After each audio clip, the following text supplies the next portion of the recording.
Good evening, virtual audience, and welcome. Thank you for joining us tonight. My name is Marisa LaFleur, and on behalf of Harvard Bookstore, I'm very pleased to introduce this event with Nimmi Gowrinathan, presenting her new book, Radicalizing Her, Why Women Choose Violence, joined in conversation by Jocelyn Viterna. Thank you again for joining us virtually tonight. Through virtual events like this one, Harvard Bookstore continues to bring authors and their work to our community far and wide. Every week, we'll be hosting events here on our Zoom account. And as always, you can find our event schedule on our website at harvard.com/events. And there you can also sign up for our email newsletter and browse our bookshelves from your home. This evening's discussion will conclude with some time for your questions. If you have a question for our speakers at any time during the talk tonight, you can click on the Q&A button that you'll find at the bottom of your screen, and we'll get through as many as time allows. In the chat, I'll be posting a link to purchase Radicalizing Her on harvard.com, as well as a link to donate in support of this series and our store. Your purchases and financial contributions make events like tonight's possible and help ensure the future of a landmark independent bookstore. So thank you for showing up and tuning in support of our authors and the incredible staff of booksellers at Harvard Bookstore. We sincerely appreciate your support now and always. And finally, as you may have experienced in virtual gatherings over the past year, technical issues may arise. If they do, we'll do our best to resolve them quickly. So we thank you in advance for your patience and understanding. And now I'm so pleased to introduce tonight's speakers. Nimmi Gowrinathan is the founder and director of the Politics of Sexual Violence Initiative and a visiting research professor at the City College of New York. She is a senior affiliated scholar at Berkeley University's Political Conflict, Gender, and People's Rights Project, and has been involved as an expert and researcher in many policy projects and institutes. Previously, she served as the director of South Asia programs and UN representative for Operation USA. Additionally, Dr. Gowrinathan is the publisher of Adi magazine, a literary magazine aiming to rehumanize policy, and she created the Female Fighter series at Guernica magazine. Her writing on the female fighter has also been featured in various publications, including Vice, Harper's Magazine, and the New York Times, among many others. Tonight, she'll be joined by Jocelyn Viterna, professor of sociology and director of undergraduate studies at Harvard University, whose work has been published in the American Journal of Sociology and Politics and Gender, among other publications. Her book, Women in War, The Micro-processes of Mobilization in El Salvador, won 4 distinguished book awards. The two will be discussing Dr. Gowrinathan's book, Radicalizing Her, Why Women Choose Violence, which uses narratives centered in the Global South, developed from over 20 years of conversations with female fighters, to argue for a deeper, more nuanced understanding of gender, violence, and power. Valeria Luiselli, author of Tell Me How It Ends, praises Radicalizing Her for its agile prose and completely innovative form. This book gripped me from beginning to end, forever changing the way I understand how women emerge from layers of oppression and systematic state violence and teach themselves how to fight back. And in a starred review, Kirkus calls the book a captivating, essential perspective on a neglected conversation. We're very pleased to have them here with us tonight. Without further ado, I will turn the digital podium over to Nimmi and Jocelyn. Thank you so much for hosting this. Thank you, Marisa. I'm really happy to be here to talk about this book. It's very important to me that this book sort of reached the right audience and was embraced by the innately political women who would absorb it into their own struggles. So I've been very grateful that the book begins its journey inside the minds of some of the women I deeply admire, like Dr. Viterna, who was kind enough to meet with me when I began this work many years ago in Boston. So this book is anchored in the female fighter, and the female fighter, for me, is at best deeply misunderstood and worse, misjudged. And the closer that I came to women branded as extreme, the more normal their decisions seemed, less extreme than mundane, sort of every woman navigating layered circles of captivity. So to the outside world, most of the time, the female fighter is a threat to be destroyed. right? And so initially for me, what was important was to understand why we weren't able to see her in all of her complexity. And a quote from the book, I sort of describe it as, "It is inside the overlapping circles of the moral righteousness of nonviolence and the entrenched beliefs on the inherent nature of women that the female fighter and her motivations are disappeared. If nonviolence is valorized as the only legitimate form of resistance, women are the presumed peaceful moral core that holds this argument in place. But women in the Tigers, the guerrilla separatist movement in Sri Lanka, and other militant movements did seek a type of power through violence, the power to control the experiences of their everyday existence." So first, she's disappeared inside this selective commitment to nonviolence. So I've studied, of course, the women who have chosen violence as a means of resistance, particularly the Tigers, a separatist movement in Sri Lanka whose history of resistance intertwines with my own family histories. Um, to understand, for me, the role of violence in politics, it must first be extracted from the moral imperative to condemn it. So to condone or condemn it from the outside matters very little. Violence is simply a reality in the lives of the women who I have known. I argue that in order to end violence, we must first understand the intimate inner workings of violence. So if we understand violence as a political act that disproportionately affects women, then we must be able to see that it will have a political impact. Now, and I think this is where our analysis sort of falters or is missing. In my work here, the choice to participate in violence is seen as extreme, right? The violence that led her, but I argue that the violence that led her to the battlefield is actually the normalized violence of the everyday. I find that, you hold up this woman who is this extremist idea or figure, and you can draw attention back to normalize violence, right? Through this woman, through this frame. Violence like the rape that pushes her away from society, the marriage that traps her within it, the military occupation that intrudes on her every movement, and the peaceful savior who seeks to extract her voice from the body it inhabits. As Sandra, who is a senior member of the FARC in Colombia, says, "So if a soldier comes at you with a gun, women should respond with what?" She asked rhetorically. "A Bible, a book, kindness." The title, I want to talk a little bit about the title. Radicalizing Her will be judged by its cover as an active action happening to a powerless her. And this was a conversation with the publishers as well. But it is actually, the book is a request to recalibrate, to reverse our view of the target, honing in on a violent state and the society it breeds. These structures, the ones that restrain her movement, disappear when the view of the female fighter is myopic. So they must first be brought into view before they can be studied and dismantled. So this book is an urgent corrective of the innate political power in every woman. The second, aspect of what and how we disappear her is the captivity of our consciousness on gender, a kind of siloed focus on patriarchy and sexual liberation, and the racialized extensions of this that circumscribe the third world woman. From a piece that was co-authored with a colleague of mine, Dr. Angel Johnny, we describe it as patriarchy is enshrined in the state and the society that wraps around it. In a bid to consolidate power, it assumes a hydra-like form. The body, anchored in the patriarchal desire for domination, defends itself with multiple heads: militarization, racism, supremacy. Where misogyny is a hatred of women, racialized supremacy is a hatred of specific women. How do we understand the women confronted with the fiery breath of one of the heads that seeks to extinguish an entire race? Those that choose to fight the enemy that confronts them, the ones fighting not for women's rights, but the right to exist. And the first challenge here becomes the construction of the marginalized woman as a victim.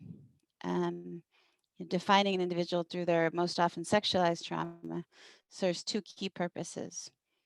First, the interventions into their lives can be justified as a moral obligation, and that, of course, links back to colonial times. Second, a sexualized victim is not a political actor. And so the book seeks to complicate this, as well as a related feminist concept applied often, which is the idea of choice or agency, right? The narratives in this text reveal that women exist under concentric circles of captivity, and the female fighter understands that choice in one is not linked to freedom in all. So I argue that the fighters have worked within a kind of restricted agency inside this space of multiple layers of captivity. The second challenge here in seeing the female fighter is that this approach of creating a victim overlaps with certain political ideologies and worldviews that tend to shroud her in suspicion. Right? We are happy to support the women who either ally or do not threaten US policy. If she's not someone whose politics we agree with, the perception of the female fighter exists at this intersection of entrenched gender perceptions and the rise of xenophobia. So, as a fighter, I've heard her described as one of these people, a monster, a sociopath. As a woman, she's broken. So, she occupies a sort of uncomfortable position in the aid complex, neither a victim to be saved nor entirely an agent of her own actions.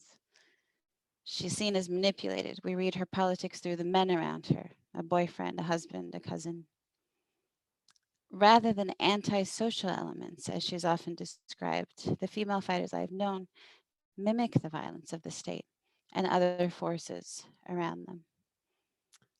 And so the book, tries to reconsider and recenter resistance, right, through the idea of political identity and collective mobilization. A quote from the book: to consider the decision to choose violence as a momentary lapse of rationality is to dismiss the expansive reservoirs of trauma that shape the makeup of women who do. For the women I have known, political consciousness would form slowly as they move through multiple emotional states to their own political territories. When the violations of the state are intimate, the injury to soft spaces hardens quickly. The female fighter is enraged. Her political identity is shaped by experiences of state violence. She is not defined solely by her trauma. Violence was the only means of political resistance, and she does not seek individual empowerment, rather collective liberation from multiple sources of oppression. Of course, there are multiple reasons why women choose violence, but I argue that understanding motivation must be anchored in the role of political identity, shaped by the violence of the state. This, of course, as mentioned earlier, requires a kind of recoding of what we read as political violence: displacement, sexual violence, cultural repression, a deeper understanding of each separately and together, how they forge distinctive identities.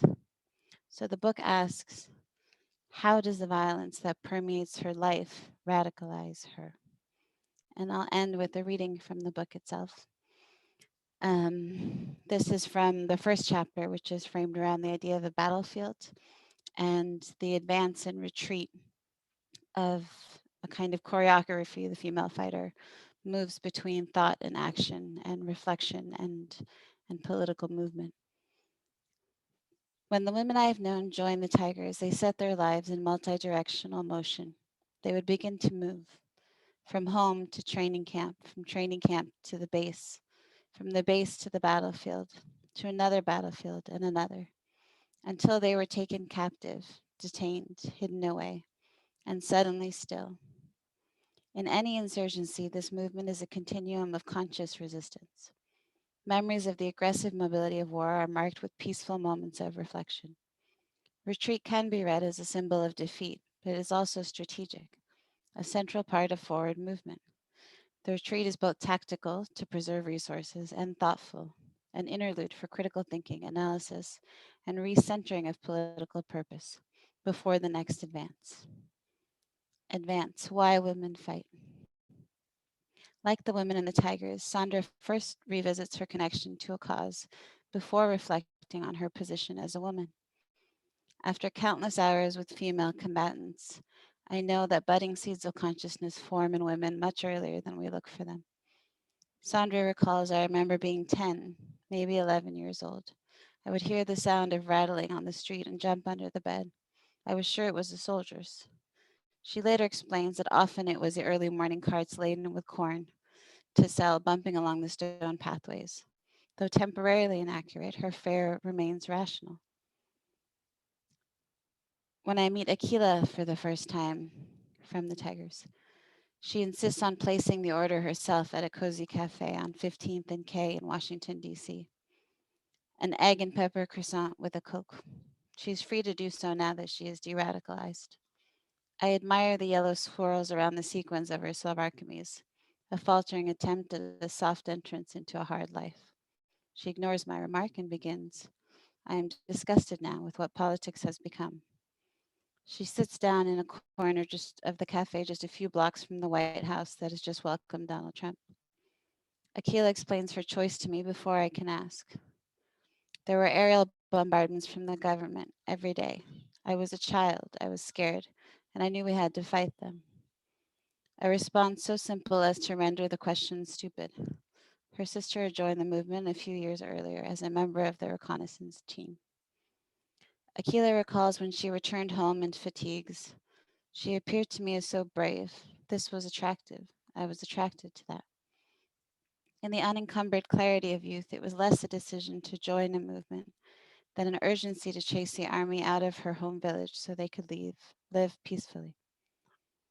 2 years later, I would share a coffee in London with Adele Balasingham, popularly known as Auntie, who married into the movement, eventually training and organizing the women in the Tigers. To convince her of my own credibility, when I ask her about the motivations of female cadre, I follow quickly with, of course I understand, it's very complex. She pauses, running her fingers slowly across the marble of the table, as if to smooth the stone. Is it? She asks. And I'll stop there and let Jocelyn respond. And I'm looking forward to a conversation with Jocelyn about her work, which I have so admired over the years.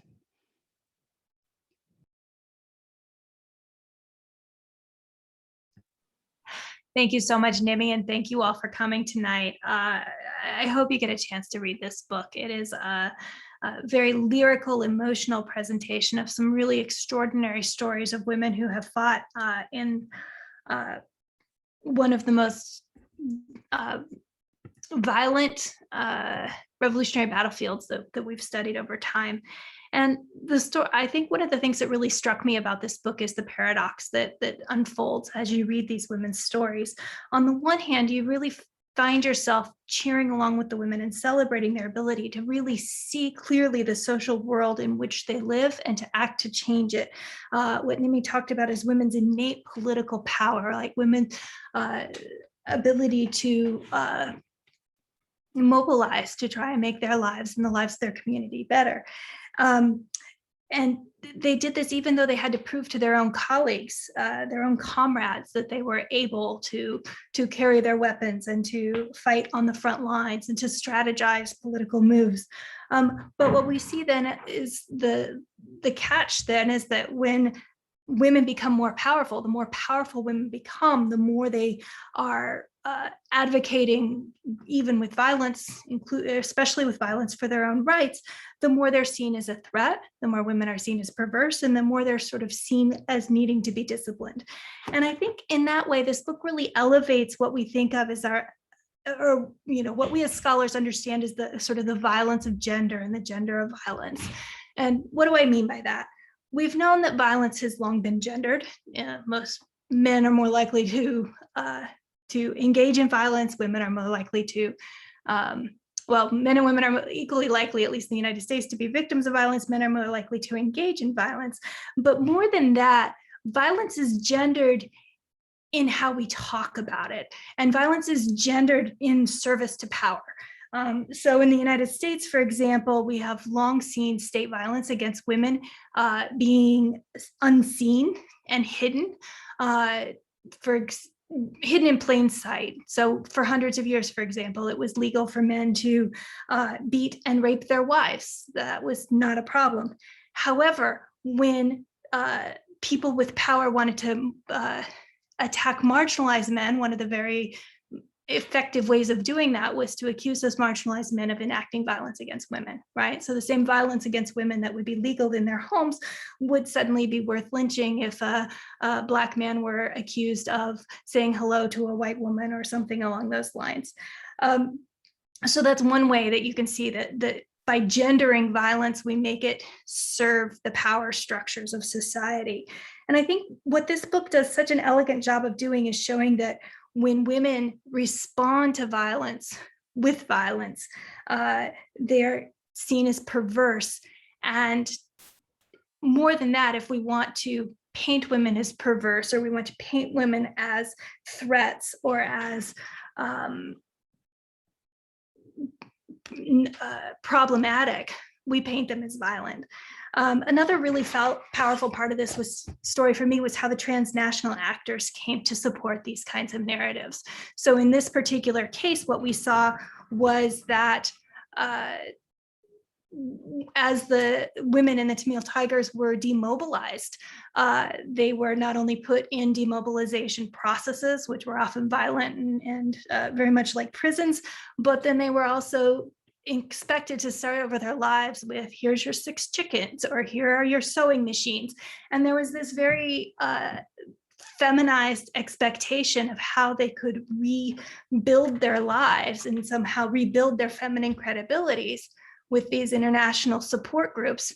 But nobody wanted to talk about the kinds of power that these women had still tried to grab for themselves, or the political ideals that they had. So that the very ideals that they had fought for still seemed very elusive at the end.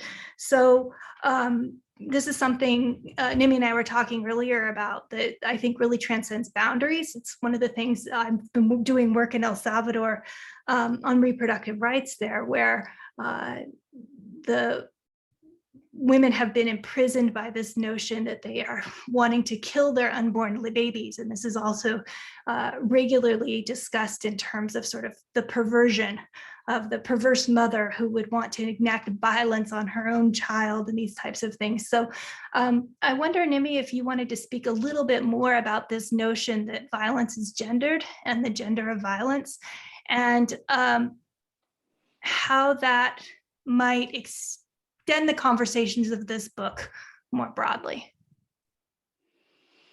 Yeah, it's an important question. I think that in that sort of general grouping of the idea that violence and gender and violence is politicized, for me, I'm particularly interested in the mechanics of how that leads to depoliticizing a particular group of women. And there's many forms of violence, of course, there, but increasingly, particularly what you were drawing out from the history of the United States, I think, being able to really sort of disaggregate this alongside race, right? When we say that women are seen as perverse or women are seen as a threat, there's an essay I have in LA Review of Books that looks at a new book called Sisters in Hate, about white women nationalists. And what struck me most about the book, which is very, very thoughtfully, deeply reported, was 2 sort of primary aspects. One is the level of nuance offered to these women in their lives and trying to understand them, right? That somebody was divorced, or somebody went through a goth phase, or somebody was poor, or somebody was, right? But these really sort of intricate life details that are never, ever offered a woman of color who has been violent, or at least part of an extremist ideology, and second, sort of the very complex way in which you alluded to, but white feminism wielding this complex saviordom focuses on sexualizing women of color, and somehow that reinforces a kind of bid for white supremacy, even inside a white nationalist movement where they're arguing for a greater return to traditional feminine values, right, in order to maintain the white race and all of that, right? So it's a very sort of tricky, seemingly contradictory sort of minefield that these women navigate.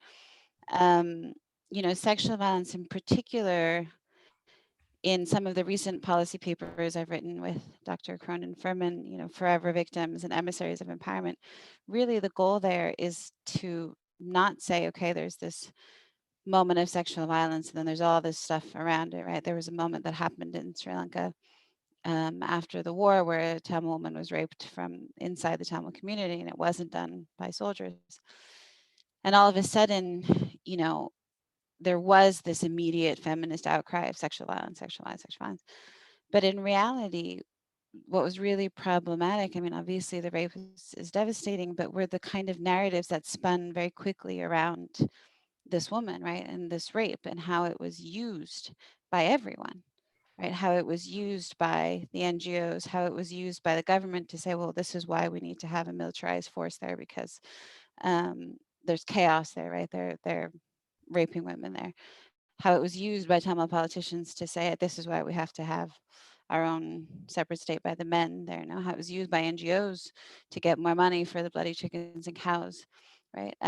So how this kind of, you know, is an aspect of the book that was published elsewhere too, called The Trouble with Trauma, because I was trying to grapple with this idea, you know, that mobilizing around trauma is not sustainable, right? Again, when you come back to this idea of sexualized victim being, you know, cannot be a political actor. You know, Christine Ford and Tarana Burke face sexual assault or sexual violence for different reasons, you know?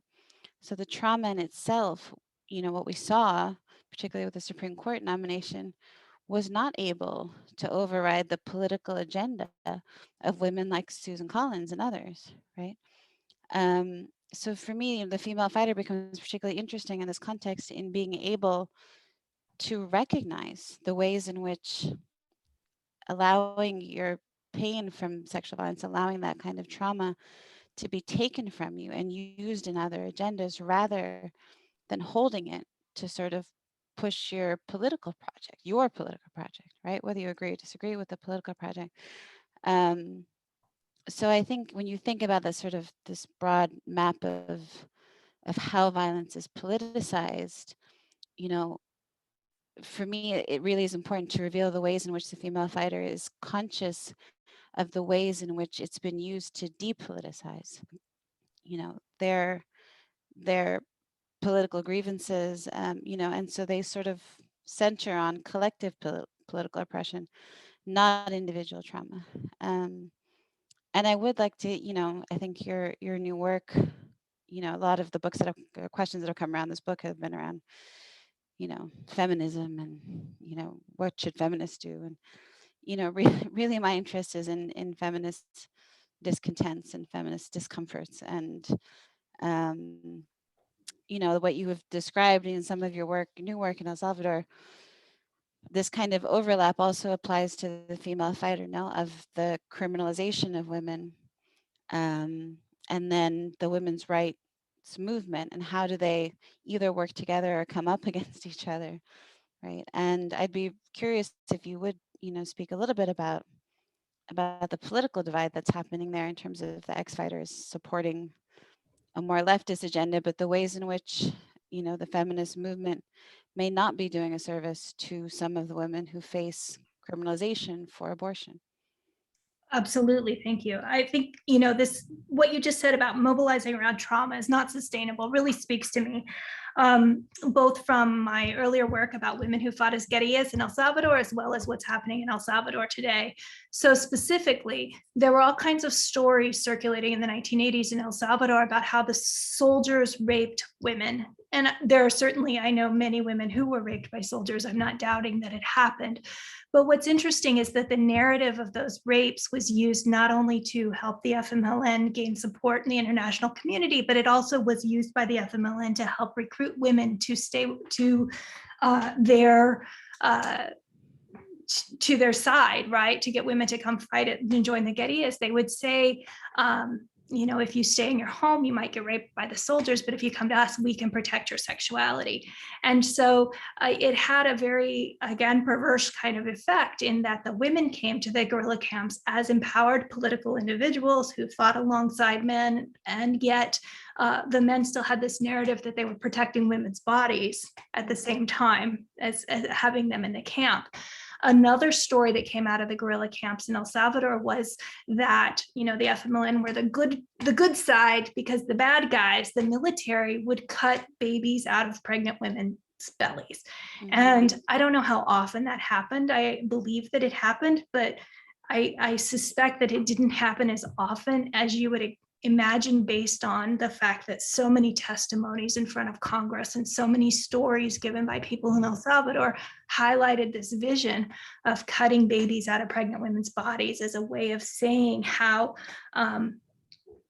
evil men in the FMLN, or I'm sorry, men in the military were, and why the FMLN was the side that needed to be supported.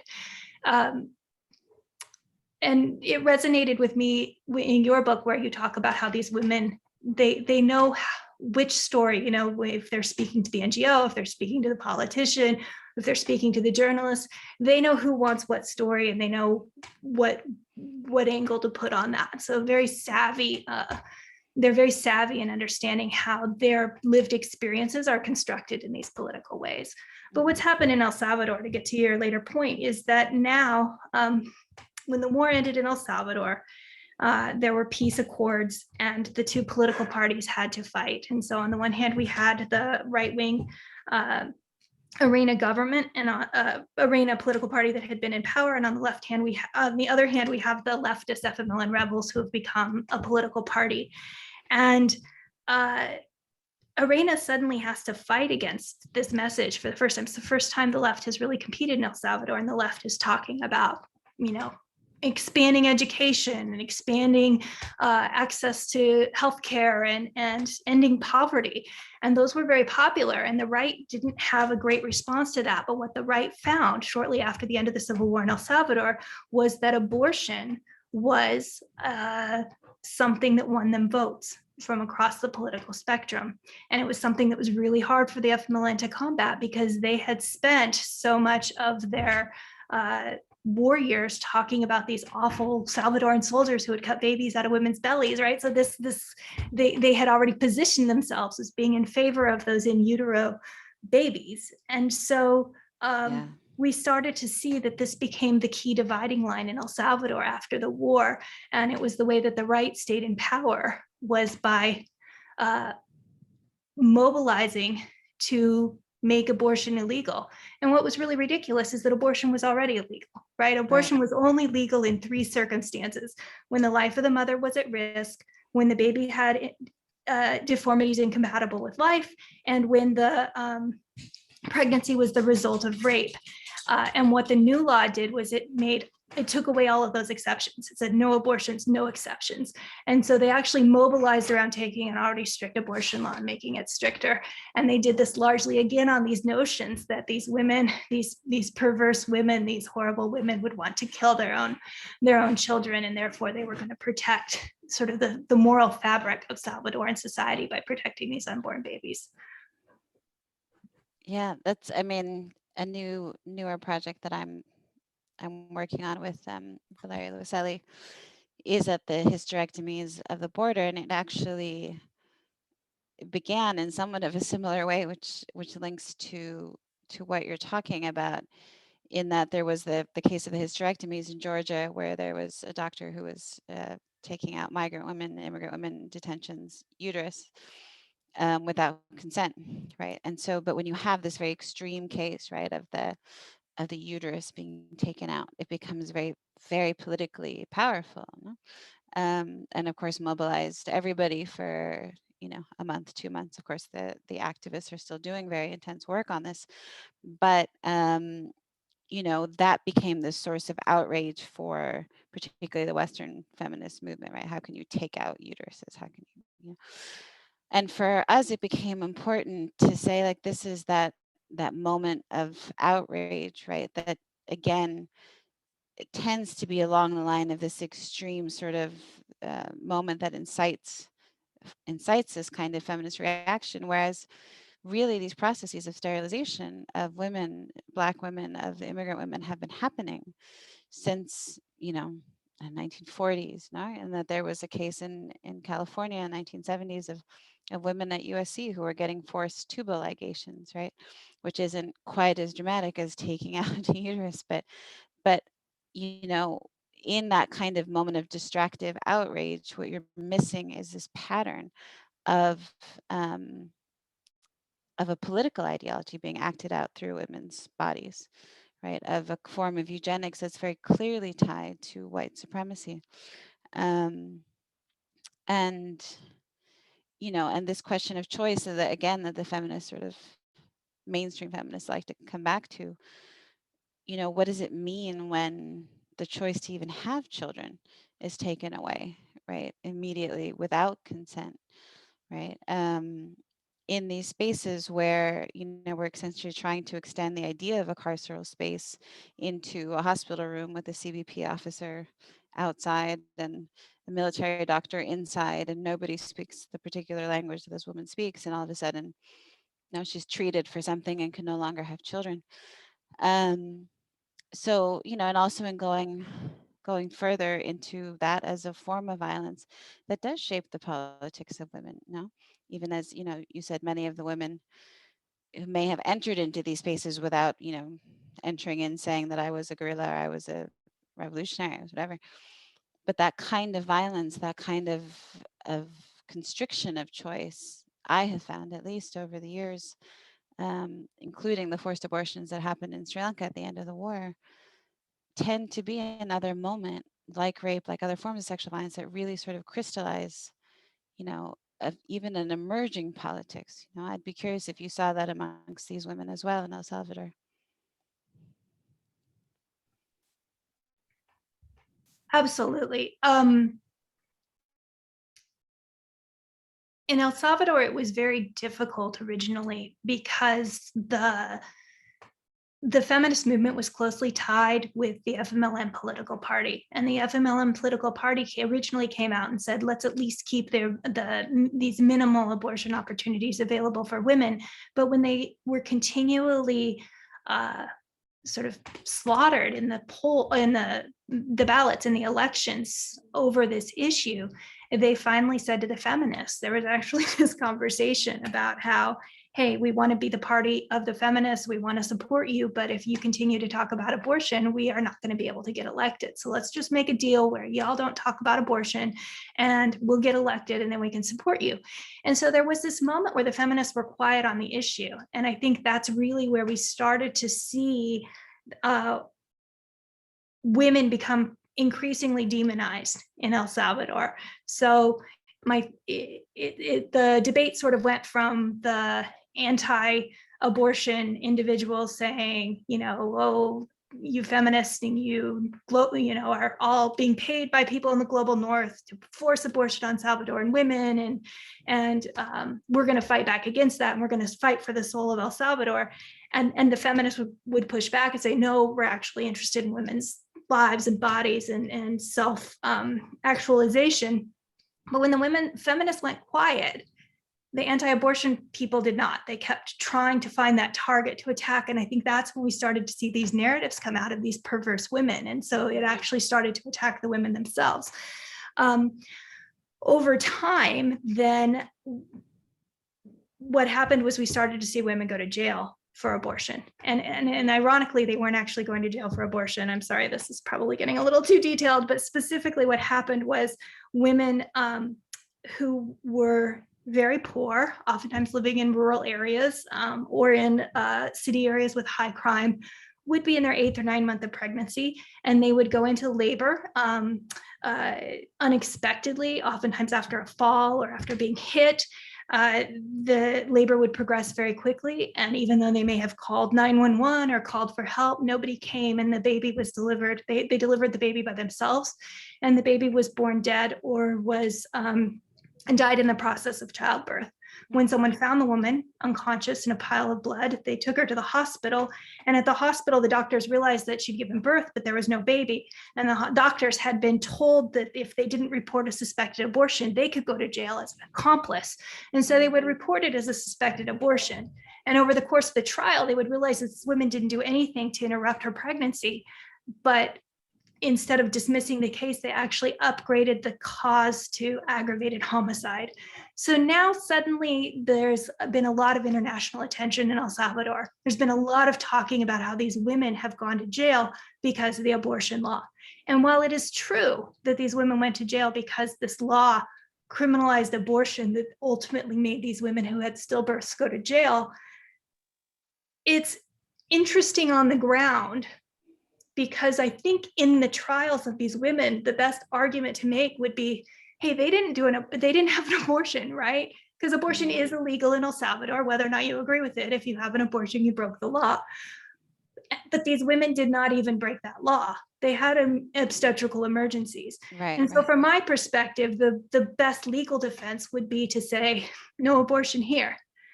But because these individuals on the ground are now fighting to change the abortion law, and because they get a lot of transnational assistance to fight the abortion law, and because a lot of international organizations for choice, which I strongly support, are nevertheless relying on El Salvador as sort of the case of how horrible things might be in the United States if Roe v. Wade were overturned.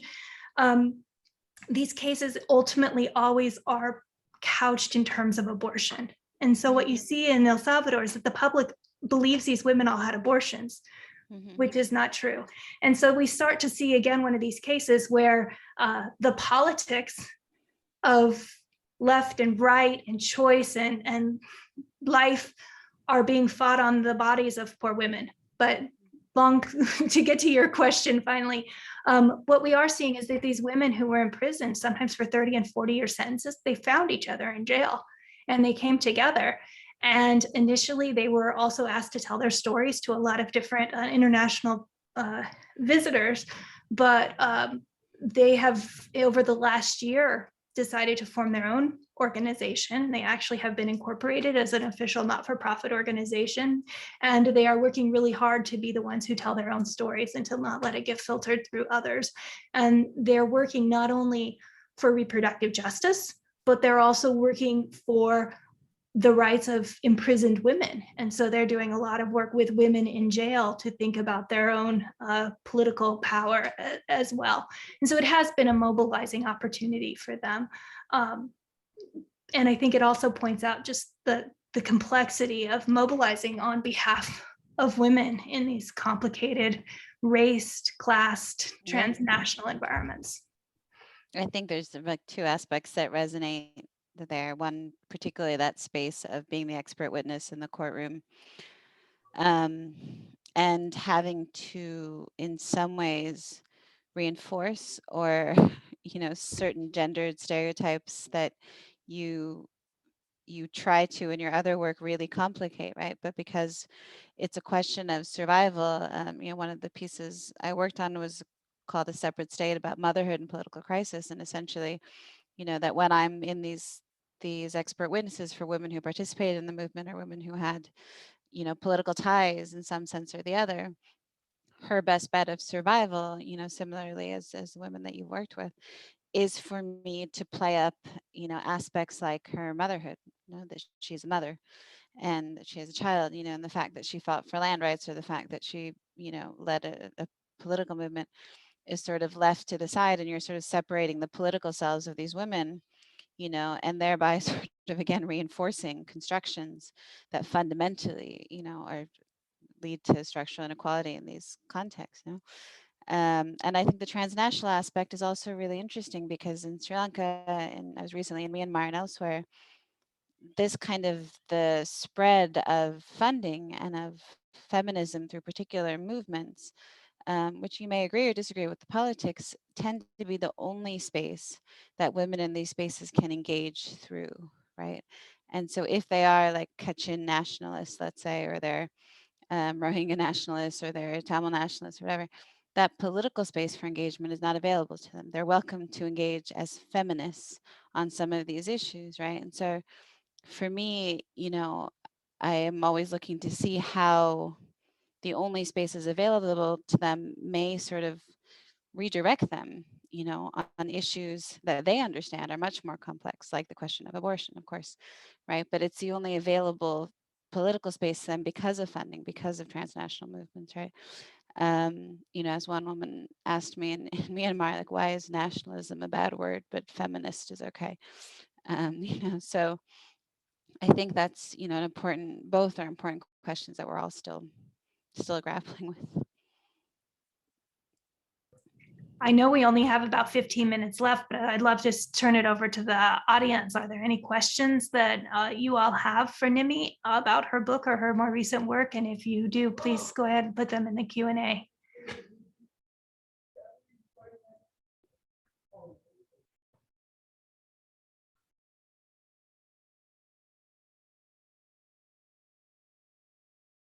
And while we're waiting, maybe you want to talk a little bit about what comes next. Are you continuing your work at the border, or what other projects do you have unfolding? Yeah, I am continuing, Valeria and I will be continuing the work at the border to really try and get a sense of the pattern of eugenics and sort of white supremacy. Of course, it's very difficult in these spaces because ICE and other folks are contracting to private physicians and private spaces, right? And I think, as always, in questions of state violence that are linked to issues like forced abortion or forced sterilization, tracing the money, tracing the chain of order, tracing the intent is very difficult. So I think that what you can do is trace the narrative, the kind of language that's used, the kind of language that you've heard, I'm sure, about really this is for the good of the women, that we don't want these people breeding, we don't want more children, we don't want, all of that kind of language, and how the language is used by doctors in hospital rooms, in other spaces, and how, this becomes, and also to broaden the conversation about incarceration in this country, to understand that these carceral spaces and the brutality of white supremacy is happening in other places than in the streets as well, right? That it's a very insidious thing that has bled into hospital rooms at the border in San Diego, as much as it is in the streets in Minneapolis. So it is continuing the work on that. And we're also working on an archive of legacies of violence across South Asia. So predominantly centering with colleagues at Berkeley and other places, predominantly centering the everyday narratives of women, really, which has been really amazing for me to be able to situate yourself in sort of the longevity of struggle. Now, when you get these documents from the 60s or pictures of women protesting in bell bottoms at the White House, or poetry or art of the female fighters in the 1980s, you can kind of see the struggle as well before you and extending well after you, but having access to these materials, I think will definitely shape new thinking, and that's really exciting for me, that now we're able to hear from the fighters themselves, that there is a book out of the Captain, Thumbelini, and others, which, as you were saying, is always what you want, is for them to articulate this themselves. That's extraordinary. Thank you. And we have a question from the audience, I think is the $1 million question. But the question is, how can feminists in the global North best be in solidarity with and advocate for women facing violence in the global South?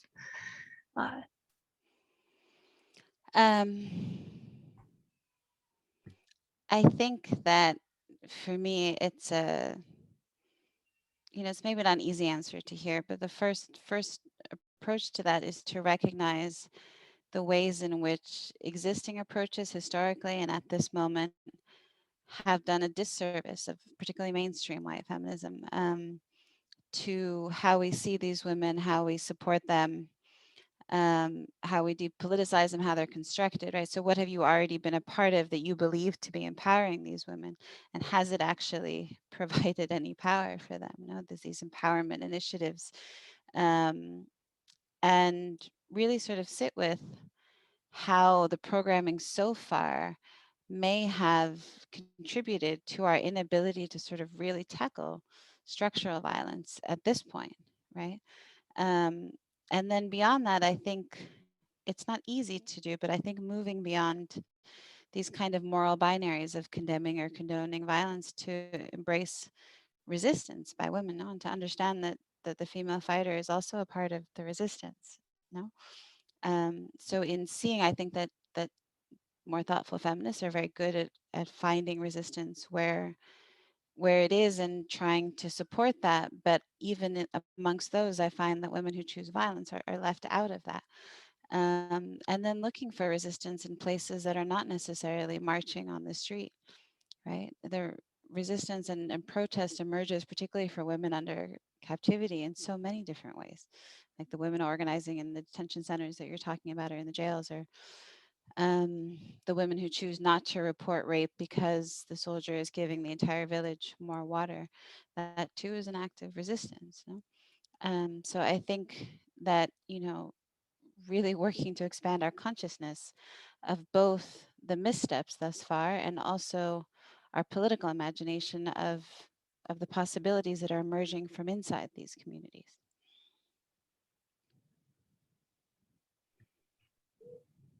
Excellent, thank you. The next question says, what other resources or other writers and scholars' work would you recommend to learn more about this topic? About female fighters, well, there's a lot that I disagree with, but there's, of course, there's your book. There's a lot more women, I think, writing about female fighters, I think, but in different forms, like since taking a sort of wider view of my own work and really focusing on it as a political project, I read a lot more nonfiction narrative, a lot more poetry.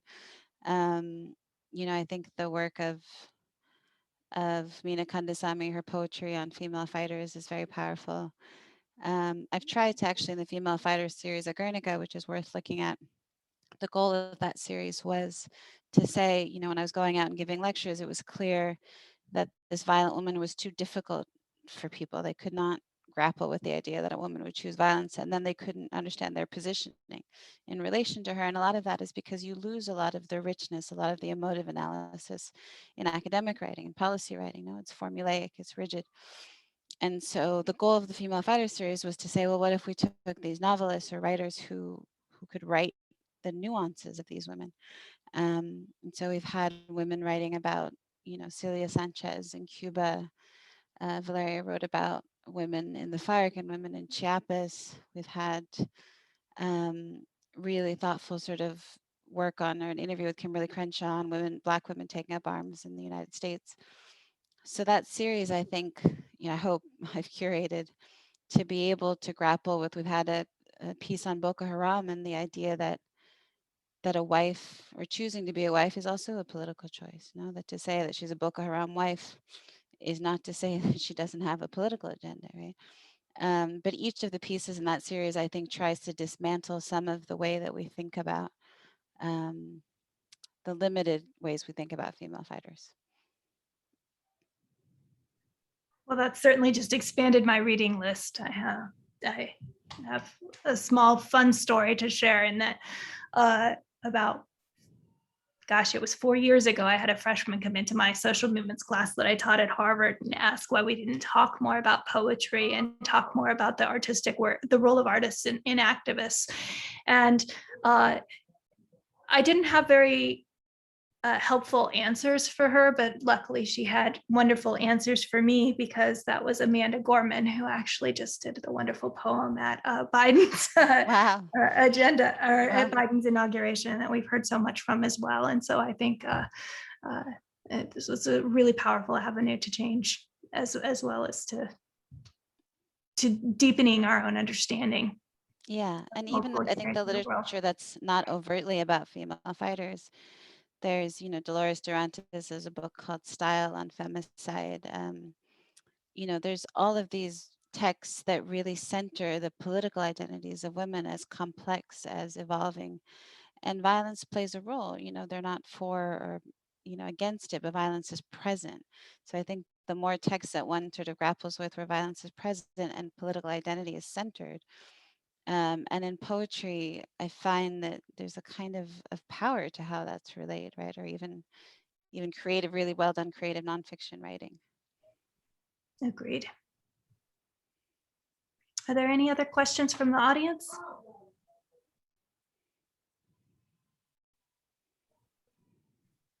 I had one more thought to the question about what feminists in the global north can do to support women in the global south. And I agree, it's a very complicated question. And I can tell you so many stories about the ways that money from the global north has totally protected and transformed women's lives in the global south, and also ways that it's actually made the situation worse. And I think it's something we have to think a lot about. But one thing I've been thinking a lot about lately is just the fact that what happens in the United States has tremendous power. It has ripple effects throughout the global south. Right now, people in El Salvador are getting arrested for organizing migrant caravans. And to my knowledge, there's no law against organizing a caravan, and yet people are in jail because of that right now. And not, fancy political people, but a woman who makes pupusas and a campesino. And certainly much of the sort of anti-gender movements that we see, anti-LGBTQ, anti-abortion, evolving in the global south, have funding sources in the United States. So I think to the extent that we can learn to do a better job of communicating across our own political divides in the United States, that we can work for better listening to our own individuals who are marginalized in the United States, then that actually has real powerful effects around the globe as well.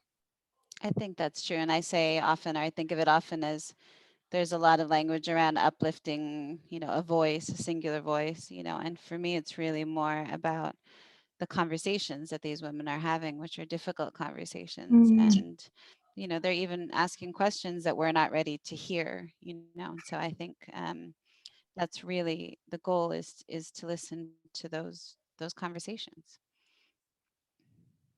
Agreed. Well, I know we are coming to the end of our hour. If there are any last questions, please do put them in the question and answer box. But I just hope you'll all join me in thanking Nimmi for this really thoughtful, deep conversation about what we learn about women who have been radicalized, and what we've learned about women who've been radicalized, but also what women who've been radicalized can teach us about broader understandings of how gender is constructed and used in for politics and power in specific places and in the world itself.